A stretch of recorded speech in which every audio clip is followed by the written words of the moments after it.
So I think the future of the music industry is going to get really good for the people that create the music, which is who it should be good for in a lot of ways. So if you look back, I think it's going to look much like the music industry looked like in the 1950s and 60s, where you had really small, passionate people like Barry Gordy, Armand Erdogan, who found great artists, worked with them through the whole artist development cycle, actually made the records like in their office, right? And then actually distributed them themselves, like out of their car, and then to some local retailers.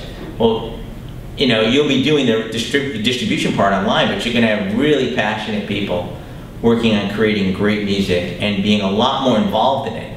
In other words, the people that find the artists and sign the artists will be the people that take them through their whole career cycle, which kind of has got lost in the last, 20, 30 years, because the music business has become corporatized, for lack of better terms, which is, I don't see any artist that got a benefit from this other than a big check. It's much more important for artists. Good. Big checks are good, but if you want to make music, you want to have a career. And for any artist, I would give up any amount of money today, well, not any amount, but most amount of money to run into a young Barry Gordy if I was an artist. Like, oh my God, this guy has found the greatest songwriters in the world and wants them to write songs for me and is going to teach me how to write great pop songs.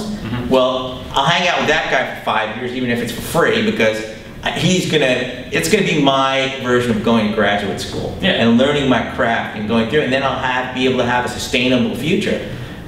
So you have content distribution going down to free. You hopefully have promotion going down next to free. Well, that's what we're trying to do. There you go.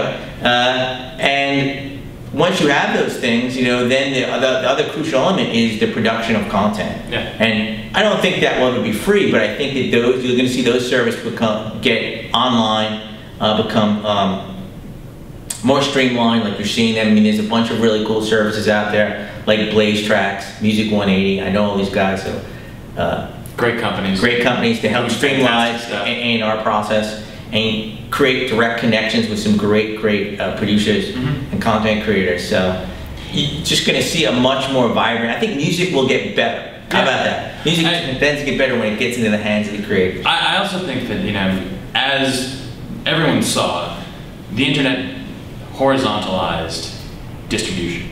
Napster, P2P, made it so that anyone, anywhere can let a massive audience acquire their music. But a lot of other things are starting to catch up now. Like the monetization side for music is starting to catch up. We're still a long way away, but it's going to get there.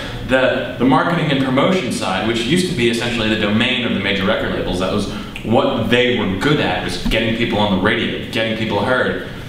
Headliner is a fantastic tool for people to promote themselves to a massive audience at scale for next to nothing.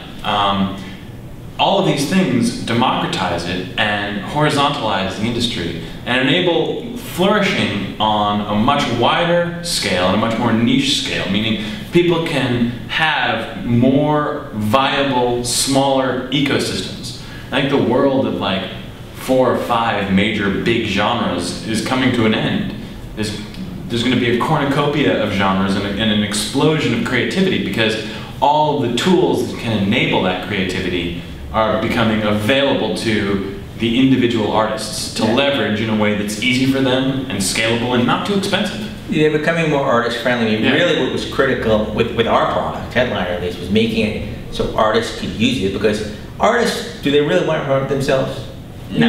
They want to make music all day. Do they want to worry about licensing? No. They want to make music. Right. So we wanted to create a way to reach as many new fans as you want, the easiest, simplest way. And I think you're going to see other tools that are kind of geared that way. That if you want to get your music on the cell phone, you want to get your music to this audience on this digital content aggregator, you're just going to press 3 buttons, and there'll be self-serve models. And musicians will be able to handle a lot more of this much easier and focus more time on making music. Which is the most important thing. Most important thing.